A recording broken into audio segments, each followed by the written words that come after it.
Welcome back, another edition of Comics Should Smell Good at Zanadu Comics in Seattle. Just when you thought the whole gang was back together again, now I'm solo. I'm not really sure. It's kind of after Halloween, so who knows what happened to Casey. Morgan, I don't know. Howard got a lot of fan mail from his appearance last week. Maybe I'll just begin it. I mean, why not? I'll just start it with... I'm here. Hey. Oh, wow. Hi. You seemed a little windblown. What? Like you maybe have been flying in or something. Why? That's a really odd thing to say. I live in the city. Why would I be flying? I haven't been on a plane in months. Okay. Okay. Okay, that's more like it. Hi everyone. Morgan Brown here for a special Halloween edition of Comics Should Smell Good. If you can't tell, I am dressed as everybody's favorite investigative reporter, Clark Kent.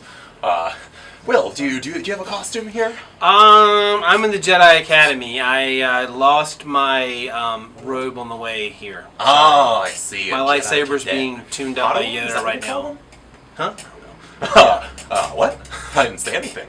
Yeah, we have comics, right? We have mini comics. A lot of comics. Shall we begin? Yeah, sure. Okay. Do you have something you'd like to talk about? I'll talk about it right now.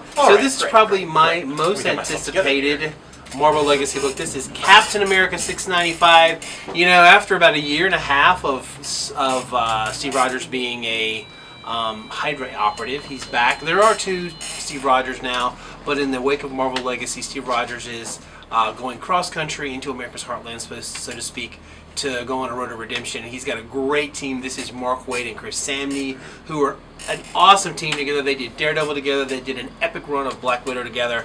And so now they're taking Steve Rogers back to basics. Not the usual supervillains, but he's really on a mission to find his way back into America's hearts. We welcome him back. But great storyline, as you can see, a new thread here. Great new line, and this is just another one of the awesome Marvel Legacy books going back to their original new renumbering. That's easier for me to say. Their new original renumbering. Yeah, exactly. Home of the Brave begins. Yeah. Clark, how about you? What have you dug up at the planet? I almost said Bugle. Sorry. I actually did the same thing last night when I was talking with my friends. That was very shameful.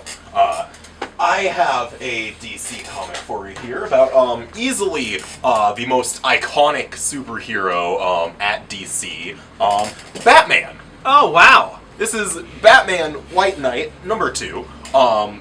Written, drawn, everything, save for colors, by Matt Hollingsworth, by Sean Murphy. Yes, Sean Gordon Murphy of Punk Rock Jesus, The Wake, more recently Tokyo Ghost. He's pretty much just been handed the reins of the Gotham universe here, with a story focusing on a Joker who realizes suddenly that he doesn't need to be the Joker anymore, and the city would be better off. He could fix the city even if he could just fix himself. So he does what any briefly sane thinking crazy person would do and goes on medication. It's actually a really, really mundane solution for Batman's oldest problem, but here it is. Of course, does Joker regain his sanity, tip the scales, and force Batman to an even darker place without his pale counterpart, or what? Interesting philosophical questions here. Isn't it just? This issue also features the return of Harley Quinn in this White Knight universe, and I gotta say I love Sean Murphy's take on her. He has a bit of commentary on the more recent portrayals of her in the Suicide Squad movie and, wherever. She is back in the old school Bruce Timm onesie. And there's a hint of a connection to the original Tim Burton Batman films. Oh, really? Yes, as to who the Joker is. Oh, yes, I see. Also, a shout out to the original Batman animated series. One of the best lines from the best episodes having to do with a certain Killer Croc is repeated in here. But I'm not going to say much more than that. My next book is a new #1. It's from DC. It is the next and very highly anticipated chapter in all their Hanna-Barbera cartoons. Meet George Jetson, Jane, his wife, who's a NASA scientist in this, Judy, Elroy, and of course the robot maid. But once again, this is kind of a It's hard to say modern because they're in the future, but anyway, it's an updated take on America's favorite family of the future. Once again, Jane isn't just a housewife living in that awesome, cool kind of penthouse in the sky. She's actually a NASA scientist, and she's uncovered a big threat. There's a new alien threat to Earth, so this just isn't all fun and games and lots of wacky stuff. There's an actual cool, menacing threat to Earth, and of course, only the Jetsons can save it. Really fun work by Jimmy Palmiotti. And an artist, I want to make sure I get this name right. This is really cool. Piero Brito. I believe it sounds Italian, but really cool take. I love the Jetsons, how they really taken what you remember from the beloved cartoon and the cities, the architecture, what was so cool, all the iconic stuff, and even, of course, the robot maid. Yeah, Really cool. for one, just am happy to hear that NASA is going to get its funding back in the future. Exactly. Anyway. And we're still all alive in the future. Next book, I've got, another Batman book. Wow, look at that.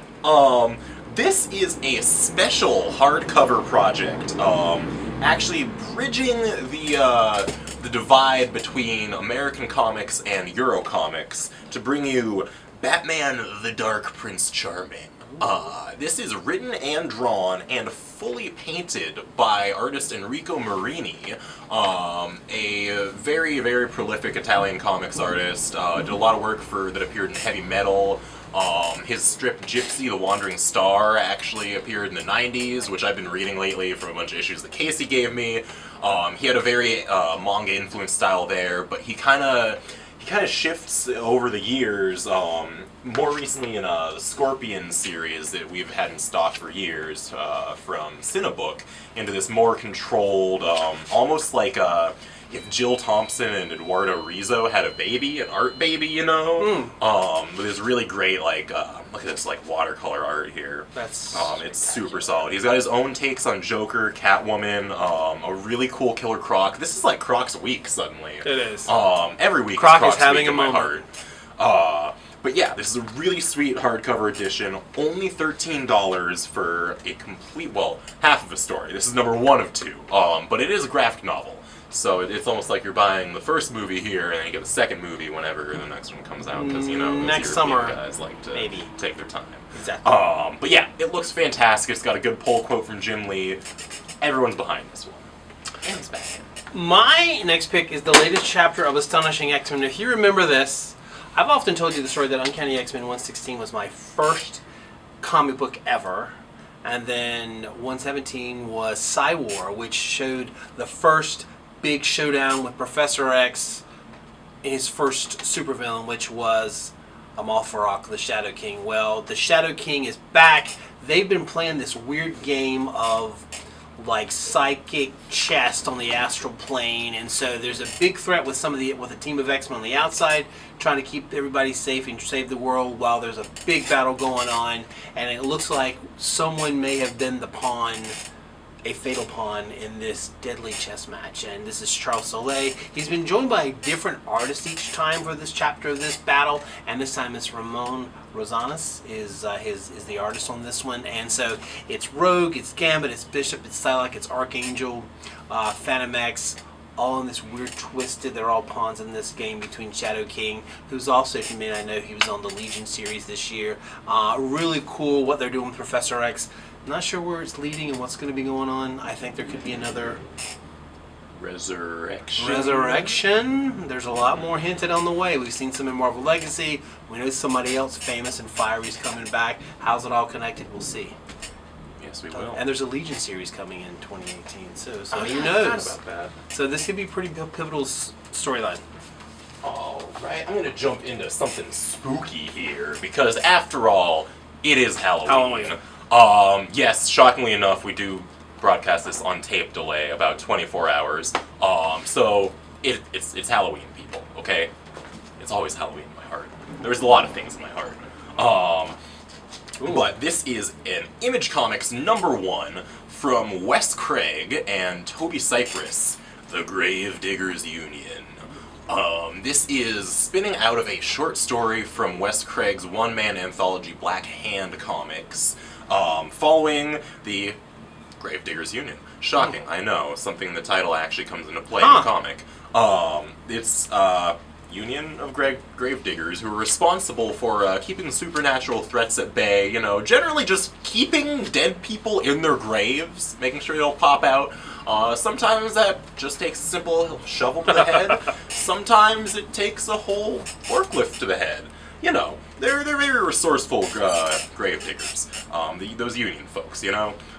But this takes place in a world where supernatural threats are kind of spiraling out of control, much in the way that, you know, natural disasters are kind of going crazy in our modern day society. And we rely on the Gravediggers Union to keep them at bay. Wes Craig does the writing and handles the first 5 pages or so of the prologue with Toby Cypress, who's got a really fun, trippy style. Like if you're into Nathan Fox or anything like that, it's very similar to that. Lots of weird light show effects going on. Weird piecemeal zombies made out of like 8 other zombies. And at the same time, a very touching human element as a part of this. That's about it. Wow. Yeah. My final pick is a double shot. It is Dark Knight's Metal. You know, at some point when you have an event, you're like, is that done yet? But I just can't get enough of this, and maybe you can't either. First of all, Justice League, this is the 2nd chapter in Bats Out of Hell. As you know, the events of Dark Knight's Metal, the evil dark multiverse was revealed, and an army of crazy, weird, twisted versions of Batman have invaded, and they've done all kinds of weird, mystical things. This is the Justice League. This picks up with the action and Flash. This is Bats Out of Hell, a kind of storyline within the event, in which they're taking on the different versions of Batman that are all kind of twisted versions of members of the Justice League, and they have particular plans for Cyborg in this, so definitely one for Cyborg. And then Batman the Devastator. This is Frank Cherry writing this one. This is a series of one-shots that kind of dives into who are these evil Batmen, how do they get these powers, how did things get so twisted. Obviously it got really twisted in the minds of Scott Snyder, but who kind of crafted this, but this kind of picks up the story of who they are. And this is actually a bizarre twist of Batman, Superman, Doomsday, one of the greatest storylines in Superman history, twisted in a whole new way, and the Devastator has been unleashed. So another big piece, another big chink in the giant metal that is Dark Knight's Metal. Bam! All right. Well, you know, if you got 2 books for your last pick, I'll take 2 books too. You have 2. Double or nothing. Yeah, all right. They have absolutely nothing to do with each other, but that's okay. My first pick here is number 1 with a Bullet from Image. This is another debut series by a writer whose first name I can't remember, Jacob Simon, drawn by our favorite Jorge Corona. This was actually Casey's pick for the week, but as he is on vacation in beautiful Colorado right now, I am going to talk about this for him. I hope he's not at the Overlook Hotel. Oh yeah, that would kind of suck for him, wouldn't it? This is the wrong day to be there. But this follows Nash Wong, who is the assistant to a edgy talk show host, which it leads you into some interesting places in your life. Namely, in this issue, testing out the new, what do they call it? The Iris Shutter Lens. It's essentially like Google Glass, but it goes directly on your eyes, and it causes you to hallucinate dead bodies and stuff, and yeah, it's really bad for your health. I can tell, like, 1 issue into this book, this is going to be causing a lot of people a lot of problems. Now, somewhat related to that, by the end of the issue, she sees a man fall to his death and also has very, compromising footage leaked to the whole internet. So this is a very, very socially conscious book here, very much for the times. It's focusing around technology and social media. It's a story that really couldn't have existed 15, 20 years ago. With really, really energetic art, interesting color choices here. Very psychedelic. And overall, just a different feel to it. But very, very, very fun and very, now, you could say. Marvel stopped using that, so I can use that for other ones, right? Yes, they're legacy. They're not now anymore. They're not old. now. They're back to being old. And actually, speaking of old, I got a comic that, lots of old folks, like someone I'm not going to go ahead and name here, might appreciate. This is Dead Man #1. Drawn and written and, like, pretty much everything by the madman himself, Neil Adams. Yeah. I'm absolutely convinced that this is a stealth sequel to Batman Odyssey, my favorite comic of all time featuring Batman. You know Deadman, right? Boston Brand, dead acrobat, turns into a ghost, he can possess people, has kind of a mean sense of humor. Yeah. Well, he shows up in this issue to really just, like, yell at a dude for a really long time, and then, like, hop into someone's body and beat him up, and he spends, like, 20 pages in one scene, but somehow, through the genius of Neil Adams, it does not get old. Never. It's got the same insane scripting that we came to love through Batman Odyssey and up through Superman Coming of the Supermen. Just applied to a character that Neil Adams actually has a very personal connection to, being one of the creators, I believe, of Deadman back in the 60s. So it's really interesting to see him not only handle that character again, but also stealthily take the reins on Batman again. Because I guarantee you there is no way that if he went to DC editorial and was like, so let me do a Batman Odyssey 3, they'd be like, yeah, Neil, just do it. Just, write in however much, blank check for you. There you go. But he found a way, and I love him for that. Also, in honor of Halloween, it's got a spooky glow-in-the-dark cover, which you can't see working right now because obviously there's lights on. Now we're back. I guarantee you, it's cool. We've had chrome, we've had lenticular, and now we've got ghost covers again. It really is the 90s have come back in a big way. Yeah, we just need to bring back the die-cut covers. Or even bloody covers. I know there's a new Bloodstrike series coming out. Still time to rub the blood. So that's it for our Halloween edition. Casey will hopefully be back if he survives the ghostly hotel there in Colorado. Hopefully he didn't get in there. Stay away from the twins. If you see any twins or any spooky, just run, Casey. Happy Halloween, everybody. Happy Comic Book Day. Thank you, Clark Kent, for your in-depth reporting Absolutely. on comics. It's my duty. Come see us at Xanadu. Bye.